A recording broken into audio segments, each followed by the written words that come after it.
हरे कृष्णा। सभी भावी शिक्षकों को राधे राधे। हरे कृष्णा। हिंदी साहित्य का इतिहास इस चैनल पर पूरा हो चुका है और उसी के बाद काव्य शास्त्र शुरू किया है। काव्य शास्त्र में काव्य लक्षण, काव्य हेतु, काव्य प्रयोजन ये हम पढ़ चुके हैं। रस निष्पत्ति पिछले वीडियो में हमने पढ़ी थी और मैंने आपसे कहा था कि रस निष्पत्ति एक वीडियो में पूरी नहीं हो पाएगी, उसे हम दूसरे वीडियो के माध्यम से पूरा करेंगे। तो पिछला वीडियो अगर आपने रस निष्पत्ति का नहीं देखा है तो आप पहले उसे देखिए, तभी आपको ये वाला वीडियो समझ में आएगा, क्योंकि ये पिछले वीडियो का ही जो बचा हुआ पार्ट है वो ही आगे चल रहा है, जिसमें हम सिद्धांत पढ़ रहे थे। वहाँ पर दो आचार्यों के हमने सिद्धांत देख लिए थे और तीसरा हमारा आता है भट्ट नायक का भुक्तिवाद। उससे पहले मैं आपको बता दूं कि अगर आप पहली बार मुझे सुन रहे हैं तो मैं कविता तोतला, हिंदी व्याख्याता, गवर्नमेंट ऑफ राजस्थान, और इन्हीं नोट्स को पढ़कर मैंने आरपीएससी में एक सीट अपनी ली है अभी 2020 के एग्ज़ाम में। और मेरे ये जो नोट्स हैं ये मैं आपके लिए लेकर आई हूँ। यहाँ इसको मैं पढ़ाती हूँ और इसके बाद इन नोट्स को मैं मेरे टेलीग्राम चैनल पर एज ए PDF पोस्ट करती हूँ। टेलीग्राम चैनल का लिंक बहुत सारे बच्चों को नहीं मिल पाता है, बहुत सारे बच्चों की शिकायत है, तो आप टेलीग्राम चैनल पर जाकर और वहाँ पर लिखिए कि हिंदी के रंग कविता तोतला के संग, हिंदी में ही आपको टाइप करना है, मिल जाएगा और जाकर ज्वाइन कर लीजिए। सारी PDF अब तक की, चाहे वो हिंदी साहित्य के इतिहास से रिलेटेड हो, चाहे वो अभी काव्य शास्त्र जो चल रहा है उससे रिलेटेड है, सारी PDF आपको वहाँ पर मिल जाएगी। हिंदी साहित्य का इतिहास जो है वो 46 पार्ट में हमने पूरा किया है और सभी बच्चों ने बहुत अच्छे से किया। अब हम आगे पढ़ते हैं भट्ट नायक का भुक्तिवाद। दो हम पहले पढ़ चुके हैं, शंकुक तक हमने पढ़ लिया था। अब आता है भट्ट नायक। क्या थे ये? सांख्यक। अगर आपने पिछला वीडियो रस निष्पत्ति का पहला पार्ट नहीं देखा है तो मैं फिर कहूँगी आप उसे देखिए, तभी आपको ये सेकंड पार्ट समझ में आएगा, बाकी नहीं आएगा। रस सूत्र के तीसरे व्याख्याता आचार्य भट्ट नायक सांख्य शास्त्री थे, यानी कि इनका जो मत है वो सांख्य दर्शन पर क्या था? आधारित था। इनके मत को सांख्य मतानुसारी सिद्धांत भी कहते हैं। इन्होंने निष्पत्ति का अर्थ भुक्ति माना, इसीलिए इनका मत क्या कहलाता है? भुक्तिवाद कहलाता है। ये सारी चीज़ें पिछले वीडियो में मैं बहुत डिटेल से बता चुकी हूँ। भुक्तिवाद क्या है, क्यों माना है, कैसे है, वहाँ मैंने बहुत डिटेल से बताया है। यहाँ हम उसकी व्याख्या पढ़ रहे हैं। इनका एक ग्रंथ आता है हृदय दर्पण, जो कि अनुपलब्ध है, यानी कि अभी उपलब्ध नहीं है। इनके दोनों पूर्ववर्ती आचार्यों ने रस विवेचन नाटक के संदर्भ में किया था। हमने पिछले वीडियो में पढ़ा था, जो रस निष्पत्ति का चैप्टर है, कि जो रस का विवेचन किया गया वो लौलट और शंकुक के द्वारा किया गया। किसके संदर्भ में? नाटक के संदर्भ में। ठीक है। और इन्होंने सर्वप्रथम काव्य या साहित्य के संदर्भ में रस का विवेचन किया। देखिए पिछले जो दो हैं उन्होंने तो नाटक के संदर्भ में किया, और भट्ट नायक जो रस का विवेचन कर रहे हैं किसके संदर्भ में? काव्य या साहित्य के संदर्भ में। सर्वप्रथम सहृदय सामाजिक का उल्लेख किया भट्ट नायक ने। ये देखिए ये टर्म यहाँ आई है, तो सर्वप्रथम सहृदय सामाजिक का उल्लेख भट्ट नायक ने। इनके अनुसार न रस की उत्पत्ति होती है न अनुमान, बल्कि उसका क्या किया जाता है? भोग किया जाता है। किसके द्वारा? सामाजिक के द्वारा, यानी पाठक के द्वारा। सामाजिक का मतलब क्या हो गया? पढ़ने वाला। साधारणीकरण का सिद्धांत भी किसकी देन है? भट्ट नायक की देन है। साधारणीकरण से तात्पर्य, यानी साधारणीकरण का मतलब क्या है? नाटक में वर्णित पात्रों और सामाजिक दोनों के विशेषत्व की समाप्ति और दोनों का समानीकरण। तो ये साधारणीकरण का अर्थ है।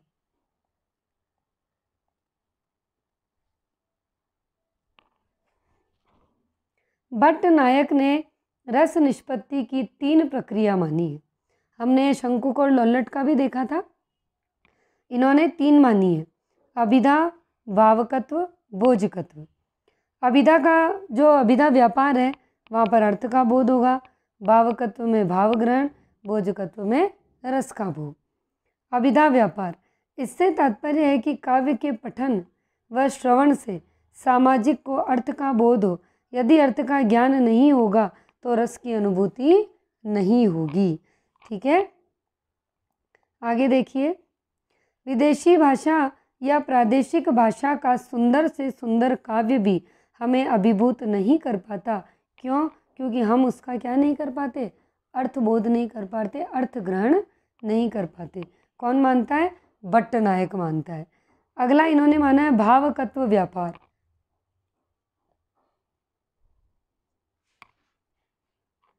यानी कि साधारणीकरण की स्थिति, एक ही बात है इन दोनों का।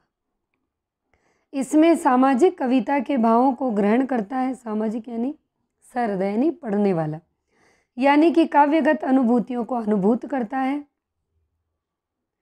भट्टनायक के अनुसार साधारणीकरण की स्थिति भावकत्व व्यापार के अंतर्गत आती है। काव्य के भावों का बोधन ही भावकत्व व्यापार है। फिर आ जाता है भोजकत्व व्यापार, जिसे हम कहते हैं आनंद। ठीक है, रस प्रक्रिया का अंतिम व्यापार, जिसमें सामाजिक, कौन सामाजिक? एक व्यक्ति रस का क्या करता है? वह व्यक्ति भोग करता है। रस का क्या करता है? भोग। भोजकत्व में व्यापार में सहृदय सामाजिक लौकिक ज्ञान व ममत्व परत्व से ऊपर उठ जाता है तथा रस का भोग करने लगता है। उनके अनुसार तमस रजसहीन सात्विक मन ही रस का भोक्ता बनता है। अब हमारे सामने चौथा सिद्धांत आता है अभिनव गुप्त का अभिव्यक्तिवाद। रस सूत्र के चौथे व्याख्याता आचार्य अभिनव गुप्त का मत शैव दर्शन वेदांत दर्शन पर आधारित है। इन्होंने अभिनव भारती शीर्षक से भरतनाट्य शास्त्र की टीका लिखी।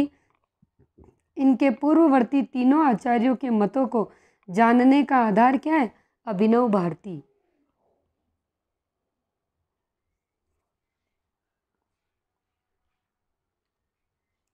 इन्होंने निष्पत्ति शब्द का अर्थ अभिव्यक्ति माना, इसीलिए इनके मत को अभिव्यक्तिवाद कहते हैं।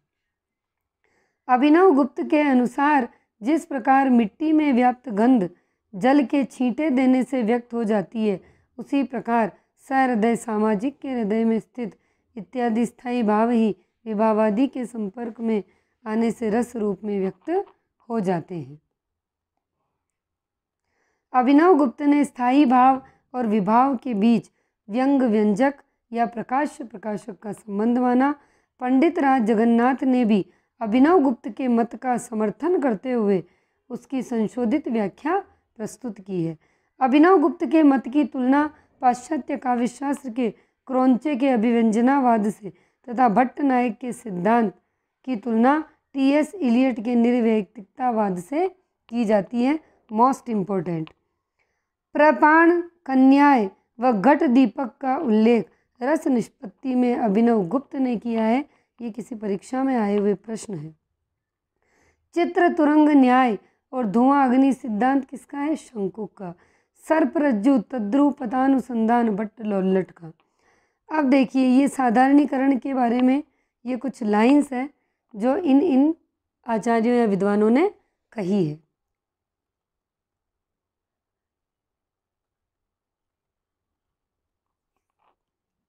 सहृदय की चेतना का साधारणीकरण कौन मानता है?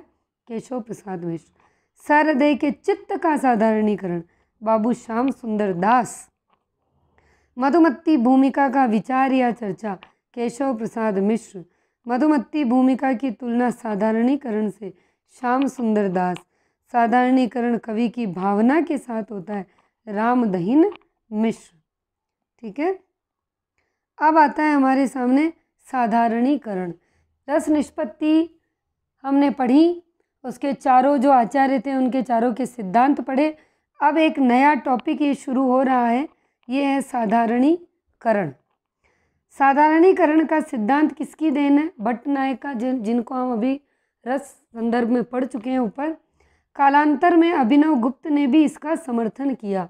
बाद में भट्टनायक के इस सिद्धांत साधारणीकरण का समर्थन किसने किया? अभिनव गुप्त ने। भट्टनायक ने रस निष्पत्ति के लिए साधारणीकरण को आवश्यक माना।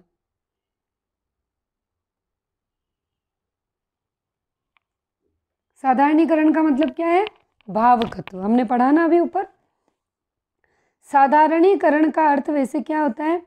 असाधारण का साधारण और विशेष का निर्विशेष हो जाना। ठीक है, यानी जिस स्पेशलिटी जो है उसका बिल्कुल क्या हो जाना, सिंपल हो जाना। साधारणीकरण से साधारण शब्दों में समाजीकरण या समानीकरण भी कहा जा सकता है। कवि और पाठक की चित्त वृत्तियों का एक तान एक लय हो जाना अथवा दोनों में मैं और पर का द्वैध दूर हो जाना ही क्या है, साधारणीकरण है।